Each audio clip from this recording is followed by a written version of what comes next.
Hello, Hello, hello. doctor. Good evening. Can Good can evening. can you unmute others, Yeah, particularly Manmeet, because Manmeet has to start the show. Welcome, Ravindra. Welcome. welcome, sir. Ravindra, sir. Good evening, doctors. Good evening, Anita, ma'am. How are you doing? Yeah, all good. So we were all muted. I think Ravindranath, sir, welcome, sir. I think we can unmute, sir, also, and Dr. Gaurav also we can unmute. Okay, thank you. Yeah. Welcome, sir. Well, Welcome, Sai, thank you. sir. Yeah, thank you. Yeah. So good evening, everyone. I welcome you all for the pre-cadaver workshop webinar. We are privileged to have esteemed panelists. Professor Gore sir will join us shortly, and Dr. Ravindranath Kommi sir is there. Dr. Sai Sudarshan, Dr. Gaurav Chamble will get to learn a lot of things from their experiences. I think before we start, I would like to Mrs. Anita or Mrs. Sumanshri to talk a little bit about the organizers, Global Healthcare Academy. Yeah, good evening, doctor. Very good evening Good to our evening. speakers and panelists for today. Thank you for taking time out for being with us on a Monday evening. So we are hosting this webinar, which is on the first International Spine Endoscopic Cadaveric Workshop. Just to let you know about the host of today's webinar, that is Global Healthcare Academy. Global Healthcare Academy is India's first Med Ed Tech Academy. GHA has been instituted with the mission to develop competent and compassionate human resources for the healthcare sector. GHA has adopted technology as an enabler in every learning process. Our core purpose is to bridge the skill and knowledge gap between formal education and needs of the healthcare industry. GHA has 6 verticals: continuing medical education for doctors and other healthcare professionals, skill development for young aspirants and upskilling in the paramedical and nursing, promoting select university courses for their innovativeness and employability potential, global healthcare publishing, and global healthcare journals. It has been instituted to assist the scientific community in publishing journals of significant discoveries. We have global lawyers for doctors and conferences as well. GHA training includes the following: intense collaboration at every stage between practitioners and tutors, from conception and formulation of training programs, enlisting of faculty with sufficient work experience, case based learning from real life situation, and practice oriented.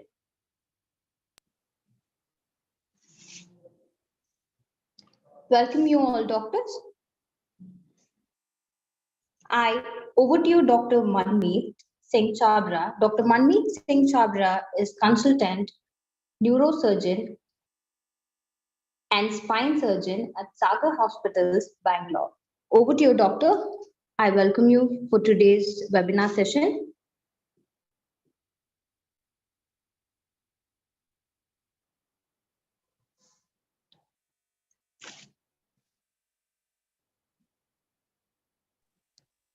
Yeah, thank you, madam.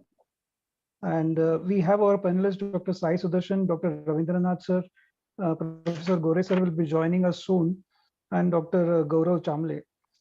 So, Professor Gore sir doesn't need any introduction. He's a pioneer of endoscopic spine surgeries in the country. And whenever we talk about endoscopic spine surgeries, the first name which comes to our mind is Professor Gore. When he comes, we'll ask him to speak and share his knowledge. As of now, Dr. Ravindranath Kommi sir, I think I don't know him much, but whatever I know from my information, I think he's the person who has done maximum endoscopic transforaminal surgeries in Karnataka. So I can safely say that he is Professor Gore of Karnataka. He has been trained in endoscopic surgeries and he has mentored many spine surgeons in the state as well as in the country. He has been at the faculty at various national and international endoscopic spine conferences. Dr. Sai Sudarshan, sir, he is my senior from Sri Chitra. He's a neurosurgeon with a very dear person, friend, mentor, philosopher, and guide to me. And sir does both microscopic as well as endoscopic spine surgeries, and will have, will benefit a lot from his experience as well. Dr. Gaurav Chamle, he is a renowned endoscopic surgeon in Hyderabad, and he is also joining us for the cadaver workshop. Welcome, Dr. Gaurav. Dr. Ravindranath sir, I want you to share your thoughts for our young spine surgeons and those who are practicing spine surgery, microscopic, as well as those who are doing endoscopic and they want to progress further. So can you just please tell your story as to how you started and what is the learning curve and what is your experience? Yeah. Thank you, Dr. Manmit. Yes.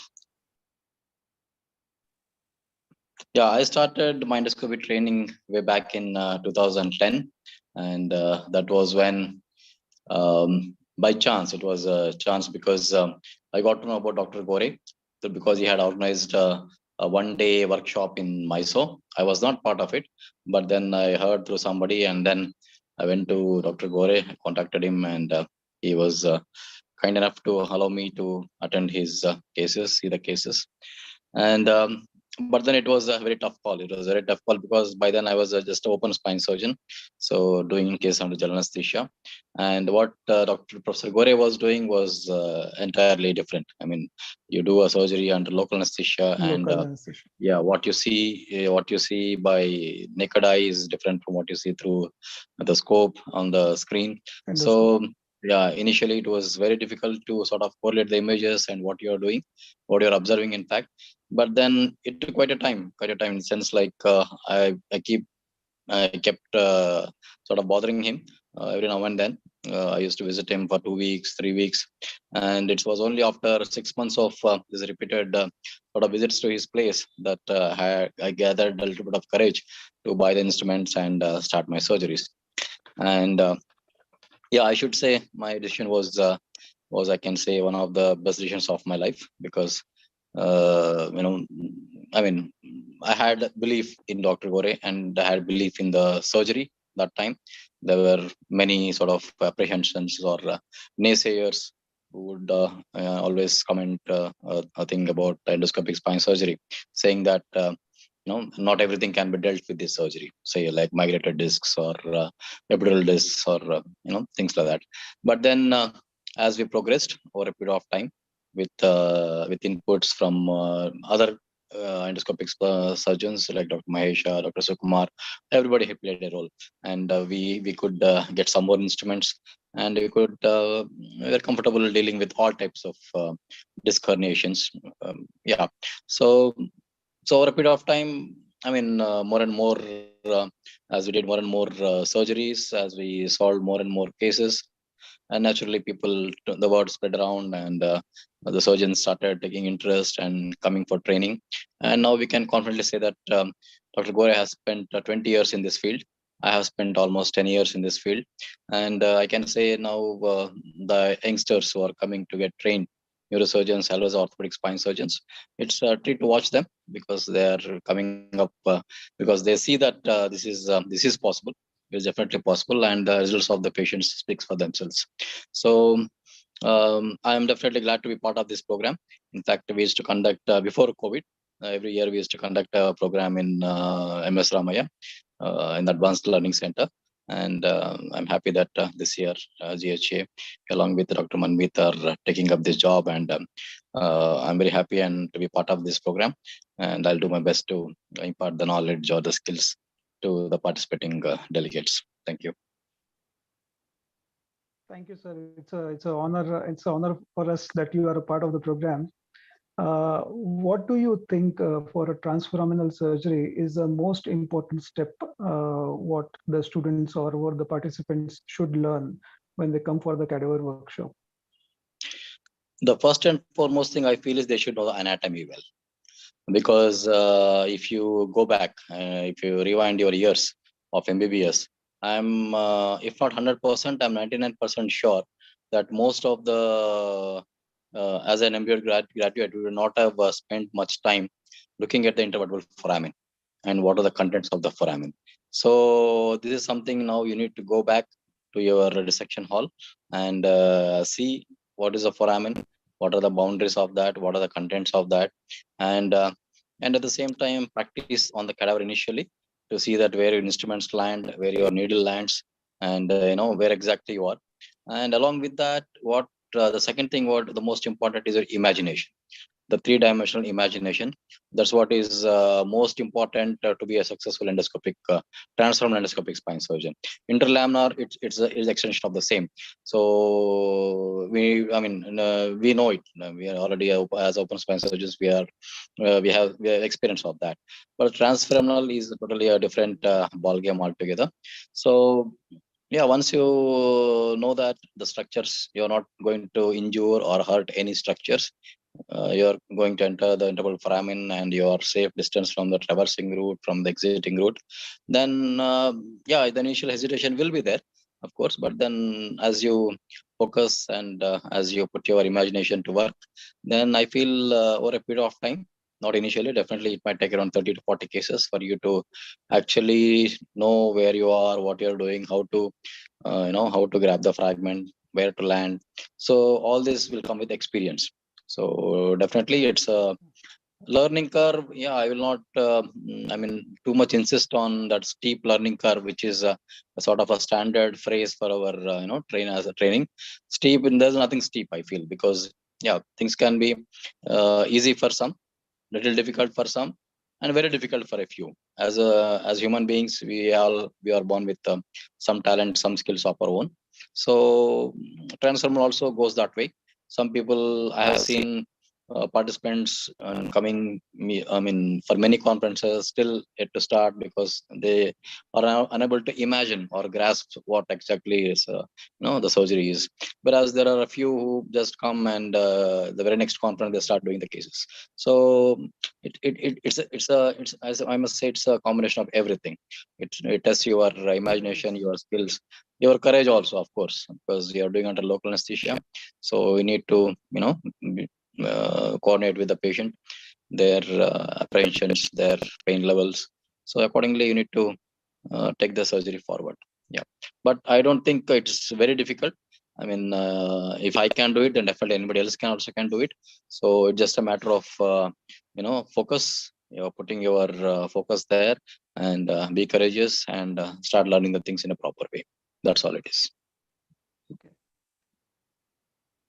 Right, sir. So I think orientation of the foramen is most important, and to know the anatomy is the first step for any surgery. Yes. Yes. So I think you, along with Professor Gore, you are planning to expand the scope of transfemoral surgery to lumbar canal stenosis also. And very soon, what sir was telling is you are planning to have centers of excellence. And I think Karnataka, you are going to be tasked with the center of excellence, I think. Yeah, yes. In fact, we had sir, sorry. Yes. Yeah, no. Yes, sir. Sorry. I'm sorry. Please tell. Go ahead, sir. No, it's fine. I mean, we'll tell you the details later because they are still in a little bit of a fluid situation so far. So we'll come under up wraps. with, Under wraps. Yeah. with the entire I information think. later on. Yeah. Not to be disclosed. Not so secret also, but Yeah. we'll tell you off. I think it's another 6 months for that. Yeah, maybe. Yes. Yeah. Yes. Sai sir. Hello. Yeah, Sai sir.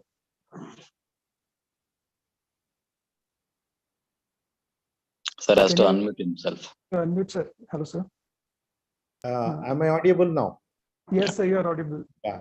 See, good evening, everybody. Good evening. Myself and Ravindra, we met chance in one conference, and then we have become sort of good friends. But then I could never stand up to his perseverance. I can tell that I am a jack of all, but master in none. But philosophically, if you take any surgical therapy for any treatment, any condition, one of the best examples I can quote is surgery for duodenal ulcer. When we are doing our post-graduation in MS general surgery in the 80s, late 80s and early 90s, that used to be a common surgery in almost across the country. Like now, every theater list would have at least 3 or 4. Now, what has happened? Now it has gone out of vogue. So in the pursuit of making a better treatment, but treatment better and better, surgeons embark on a course which becomes less invasive to the patient and more beneficial as far as the disease cure is concerned. So transforaminal surgery also has sort of born out of that. To start with, it was an indirect decompression, totally image-based indirect decompression.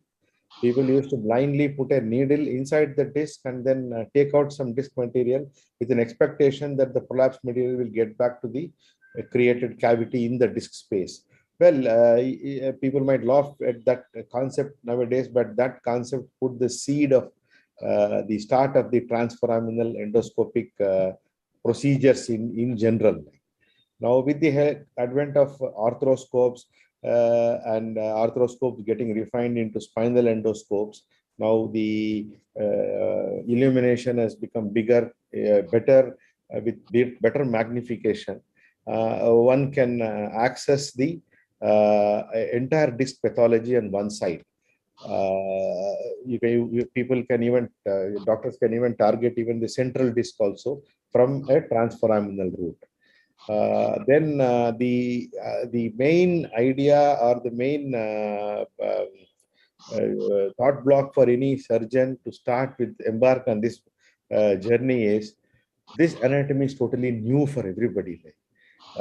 People who have done thousands of cases from posterior approach, they can tell that no, I can remove a disc blindfold, but this is something no, I have to go between the nerves. Between the two nerves, and then new terminologies like subannular, subarticular, then what they call the Cambin's triangle. So many new terminologies that also will confuse people. Like as Ravindra told, the main thing is the anatomy of the foramen, and then you will be surprised to see that what all things which we don't see open are visual here first time. You can see the pedicle if you really concentrate on it. You can see the superior articular process. You can see the disc. You can see the exiting route, which I would never used to see in an open surgery. Exiting route was no, what is it? We have no idea at all. But here you can definitely see that. And the another best part is you do it under local anesthesia, regional anesthesia, where the patient is himself is a neuro monitor for us. He himself will tell that, no, you have hit my nerve, ready, like that, he can shout at us. So that is another big plus point in this procedure. But doing a surgery under local or regional anesthesia is not an easy job. Sometimes patients can move, they may be scared. And the other thing is, I would like to tell the youngsters who are harping on this, our etiquette has to change. We should curb talking in the theater when the patient is undergoing the procedure. We need to develop some sign languages. We can't ask suddenly like a hammer. If you start asking for a hammer, the person will run away actually from the theater. So some sort of etiquette also has to come. Medico-legally also it is important. And this procedure has come to stay. Maybe after another 10 years, just like what open surgeries for abdominal conditions have become history, open procedures for disc prolapse also will become history. When people started, the endoscopic surgeons started treating Cadaveric syndromes through discectomy, through endoscopic procedures, many surgeons were not happy about it. No, you should not be done. The concept is different, that's difference and all that. Now, if you really think over, you are not, you really imagine, you are not even touching the neural structures in any disc procedure. Like unless you want to touch, there is no need for you to touch the structures. Whereas in a posterior approach, definitely you may have to retract the nerve root. Even that also adds to the insult of already insulted neural elements in a Cadaveric syndrome. That we are avoiding in this procedure. The other biggest drawback of this, as far as the thought process is concerned, is we have to imagine a 3D picture seeing a 2D image. See, you are doing with imaging in lateral and AP and lateral position views. We are getting a 2D image. We are not getting a 3D image. We have to visualize it as 3D. That art has to be imbibed by everybody for them to excel in this procedure. So when we put the needle, we say that the needle should not cross medial pedicular line in AP view, and it should be subannular in lateral view. It's very easy to tell these things, but the person has to imagine in his brain what is subannular, and you have to see this needle will go here, and it will not go beyond the medial pedicular line till it enters the disc. Otherwise, if you will be in the epidural plane, you might cause some damage.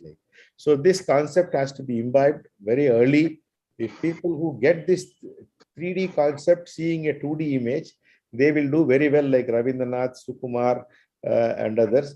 People who understand it pretty late, like me, will still be slightly with trepidation will do it. But it has come to stay. That much I can tell for every new youngster who is in this webinar to come for it.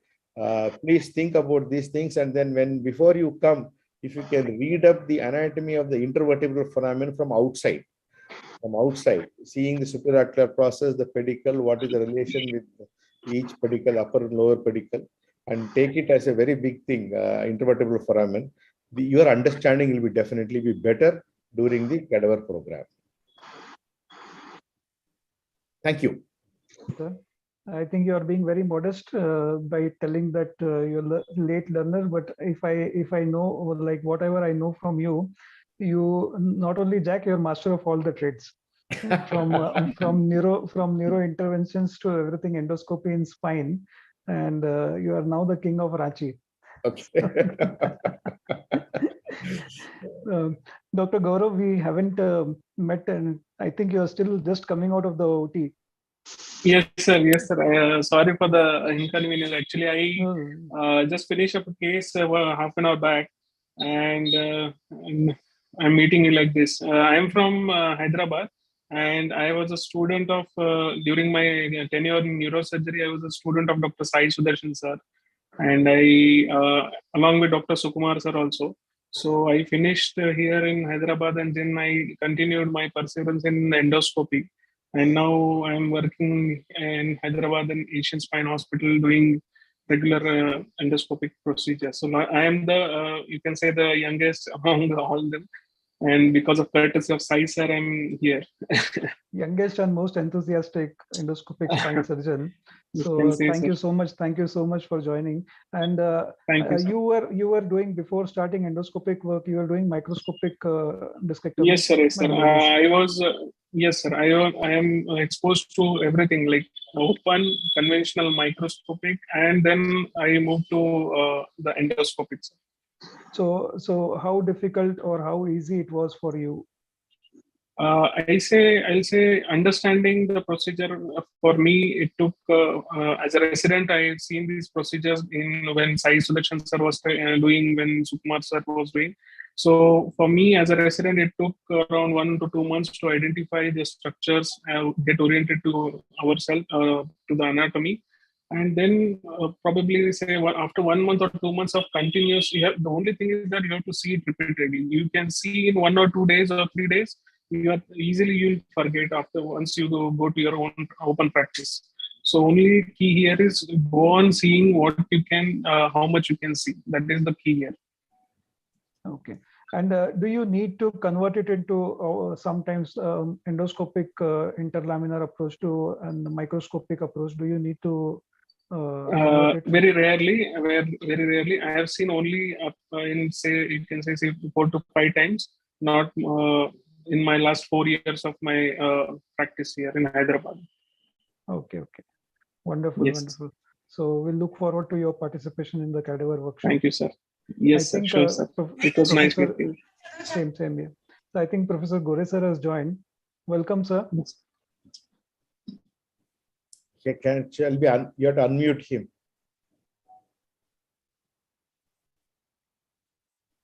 We should unmute him. I think the administrator, we have to tell, the host, we have to tell. Mrs. Sumanshri, madam. Yes, doctor. Can you unmute Professor Dr. Gore?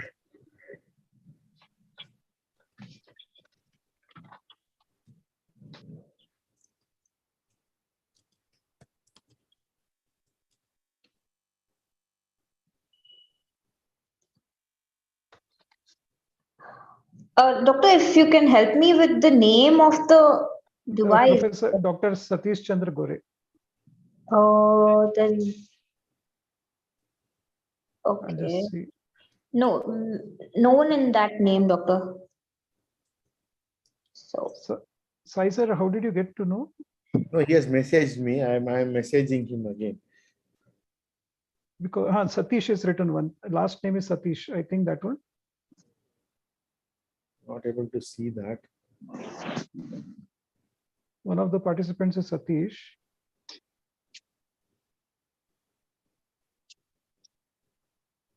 is it the same one, doctor? I'm Not sure. Doctor, meanwhile, we have around 30 participants on Zoom and we have 130 Wow. on the platform who have joined for today's webinar. Any questions anybody has, it can be answered here. We can try to. They can type. They can send the questions from this thing. Type and send it. I think see, Professor Gore has just left again. He said he said I'll join again. Okay. Sir, Ravindra. yes, sir. Usually joins with the video. I'll just give him a call. Yeah.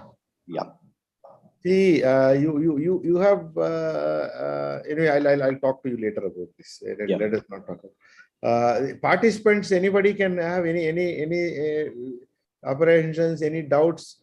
Please let them put their questions in the chat box. We can try to make them as comfortable as possible. Sure, doctor.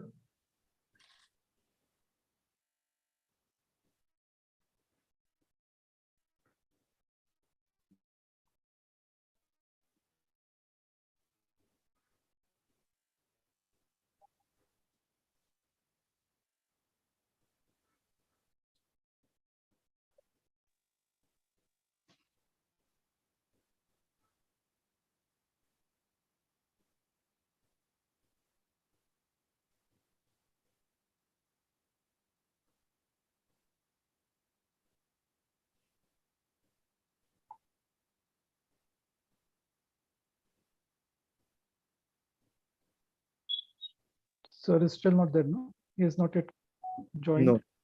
I'm calling, sir. He's not taking the call. I just. See, somebody has written one question. Technical aspect like what scope and length can you share? I think these things can be directly discussed on that day on the cadaver, because we'll be doing it with the endoscope only. All that literature can be discussed at that time. What do you say, Ravi? Oh, he has directed to me only. Okay, fine. I'm just messaging him back. We can discuss these. I think he can hear, sir. He can even tell they can hear this. Sir is not picking call. That's okay. Yeah, sir has okay, joined. okay. Sir has Maybe joined. he's driving or what? Maybe. No, sir has joined already. He has messaged me now. I think. What is the name, sir? Satish, is it? Or Yeah, I think so. I'll just. Or is it DG? No, sir has messaged that he is unable to get in. unable to get? Unable to get in. He is calling me also. Yeah. Yes, sir. Hello. I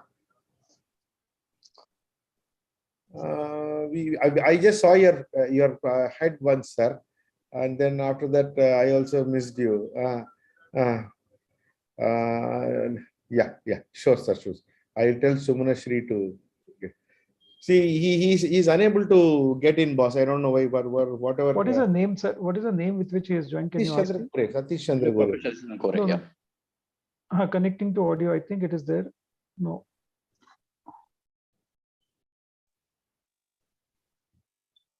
So this one I could message one person about whoever has asked me about the scope and all. Any no more, no other person has asked for any.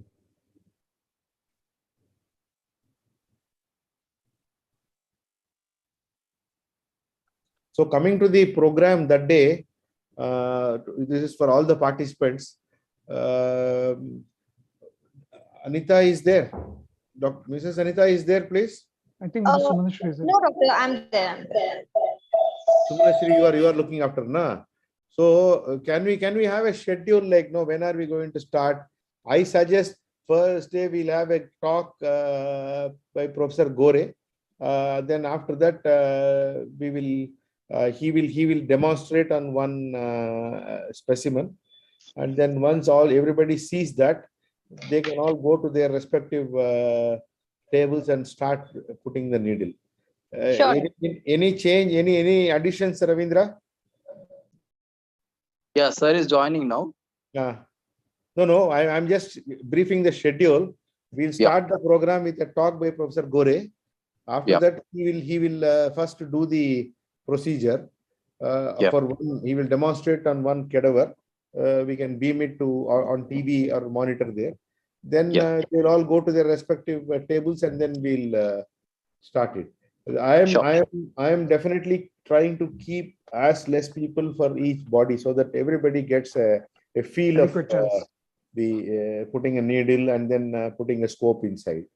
Any other technical you want to expand on it, Ravindra? The scope and instruments are being provided by Karlstorz or yes, okay, yeah, then they know. I mean, they have been with us, so they know everything. That's what I did not want to have any more confusion there.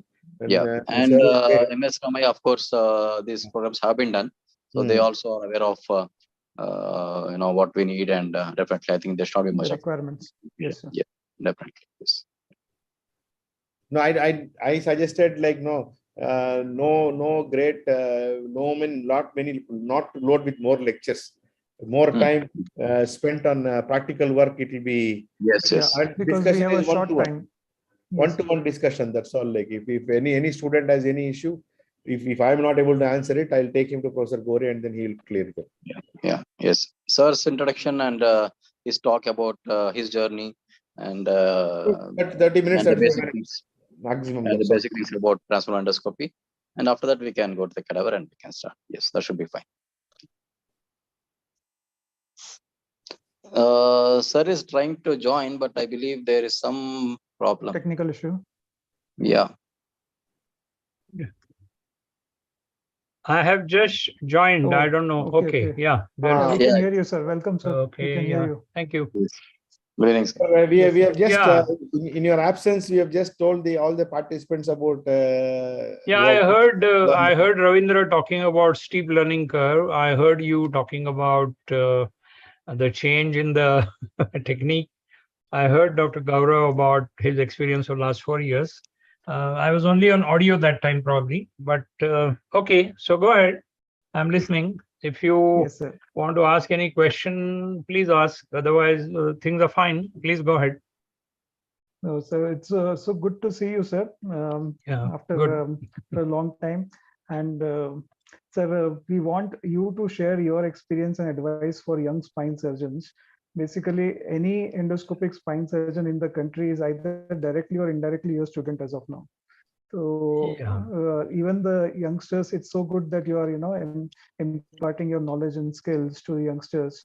So I would like you to share your piece of advice and for them. I would like to say a few very simple things. Point number one, for all these years in the traditional training, teaching, learning, we have been brought up in a way where it is called as trial and error. I mean, people have been told that you try this, you please try it this way, you try that way. And all of us know that when we do an open surgery, many times our decisions are based on what we see, and then we go ahead. I mean, impromptu decisions are taken and the surgery changes its course as you go. I mean, all along the surgery, you go on improvising and then you do the surgery. Now, transforaminal endoscopy is completely different. What is the difference? The first thing is it is a method. There is no trial and error. It is not, let's see, let me try once. No, that is number one. Number two, in case of disc surgery, we are 100% sure about the pain generators. So we know where we have to go, where we have to land, how we have to tackle that pathology. In fact, we have been telling surgeons with whom we interact that we are not teaching you surgery. We are teaching you a new way of thinking about the target and doing a concentrated effort to reach the target. As I have recently started teaching and mentioning that in case of stenosis, we have 8 symptom generators. And in case of disc, we have 4 symptom generators, which are spread over 3 nerve domains. The posterior annulus and posterior longitudinal ligament, that nerve domain is recurrent, sinovertebral nerve. The sciatic pain comes from the spinal nerve root, and the facet-related back pain comes from the medial branch of dorsal ramus. So with this precision, we need to learn how much more precise we can be. And there is no scope for trial and error. I really feel very bad when we spend 3 years in our MS or 5 years in our MCH. And at the end of that, what we learn is same trial and error. Jara ye karke dekho, let us try this, let us try that. That's not what transforaminal surgery is. And if you have understood this simple point, that the target in almost all these cases, that is disc degeneration, disc herniation, disc migrations, central paracentral, foraminal, extraforaminal, and lumbar canal stenosis, all these targets are less than 1 centimeter in diameter. So we can easily target it through the foramen. And I would add, I was listening to you, all of you, what I would add one small thing is that this is not only understanding the anatomy of the foramen, but it is also the anatomy of the canal. And somehow we have not understood the anatomy of the canal very properly. For example, I'll just say one thing and I'll stop. There are 3 main causes in case of stenosis. One is disc in the front, in the middle zone. Second is the ligamentum flavum, where we have the lateral, the medial, and the central ligamentum flavum. And of course, we have the soft tissue which covers the facet, which causes problem, especially when it changes in the ventral aspect. So it's like you're doing a more precise surgery. And then it also has to be matched with a very precise diagnosis clinically. And reading of the images also should be very precise. There is no scope for mumbo jumbo, or there is no scope for, okay, maybe we can try. No, that's not possible. All of you have realized that. So I thought I would highlight those points. So go ahead. Let's go ahead. Yes, sir. Completely agreed with you, sir. And that brings us to the philosophy and art of transforaminal endoscopic surgery, as well as your Gore metrics and Gore algorithm. So which I think the students will get to learn more when the more they talk to you. You want me to highlight that? Yes, sir, please. Okay, I'll take a few minutes only because I am sure this is mainly to make people aware of our cadaver workshop. I would say that as a surgeon, let us say that you're equipped with transforaminal endoscopy technique, instruments, you understand the philosophy very well, then you will know that when you're looking at a patient, you're trying to diagnose the patient and try to understand what it is, where exactly is the pain generator in case of disc. And you are trying to see where is the symptom generator in case of lumbar canal stenosis. One point in case of stenosis which has to be understood is lumbar canal stenosis is chronic cauda equina problem. So we need to know what exactly is the status, neurological status, as far as caudate vena function is concerned, mainly the bladder.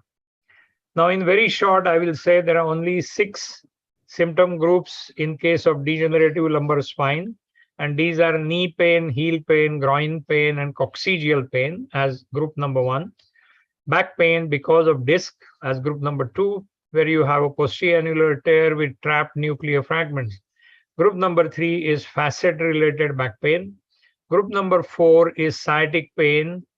Group number 5 is claudication in a stable spine. And group number 6 is claudication in an unstable spine. Now, this is about the degenerative spine in general.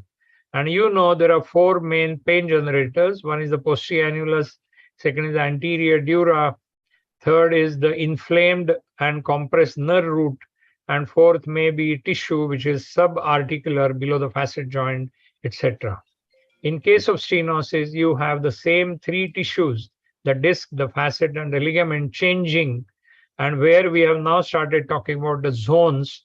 That is, we need to understand, we need to completely forget about posterior midline surgery. It is obsolete. I would make one more statement. I'm sure there are a lot many neurosurgeons here, including you, Dr. Manmeet, as well as Sai, that neurosurgeons have had a great opportunity to build on their gold standard of microdiscectomy, but they were lost in that gold standard for a long time. So they have not evolved. They should stop talking about gold standard and should start talking about new standards. I mean, try to set up new ways of doing the thing in a better fashion rather than sticking to the old thinking, which is completely obsolete. So in short, I've told you that you identify the target. Then the other problem is when you look at an MRI, the problem is the MRI person who writes the report has never ever examined a single patient in his whole life. He has never treated a single patient. So nowadays I call them and tell them, please stop this nonsense of writing bulge, not very significant, and thecal sac indentation. I mean, that is all absolutely unrelated to what we talk. And final thing which I'll emphasize is our surgery is under local, where the patient is completely aware and awake. So we are the only people who truly understand the pain generation. I mean, when you're operating, when you move your hook or when you move your grasper next to the fragment and you grab the fragment and pull it, all of you must have seen this, that a patient would say, ah, ah. I mean, the pain would increase and then it will slowly go away as you pull out the fragment. This is the beauty of transforaminal endoscopy. It is not a small incision. It is not minimally invasive surgery.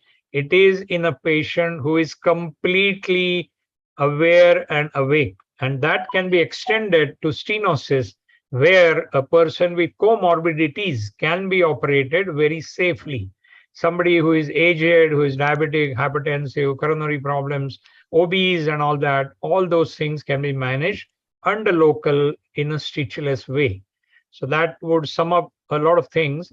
I know this is not the place and the time to talk so much, so I'll stop now.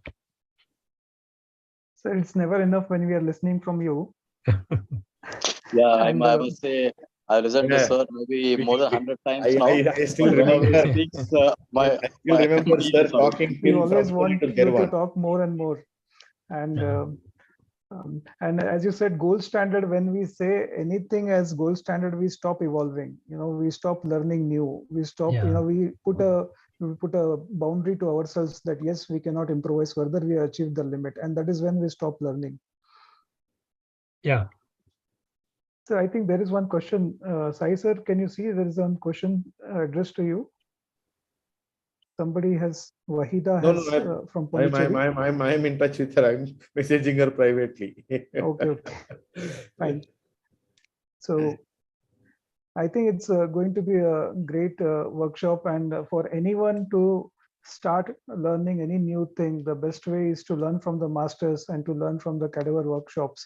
So if there are no more questions, I think we can announce our dates for the cadaver workshop on 14th and 15th of November next month. and we can ask the candidates to take maximum advantage of it.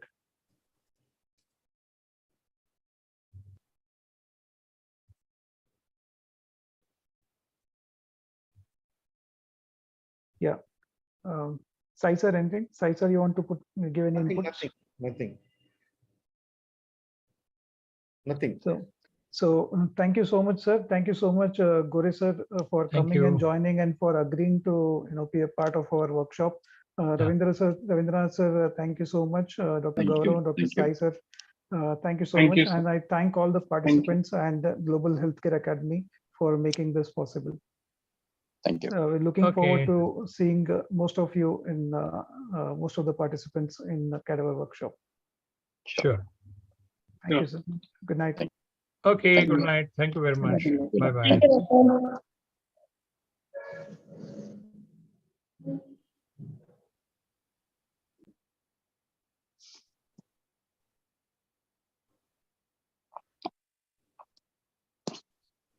Hello.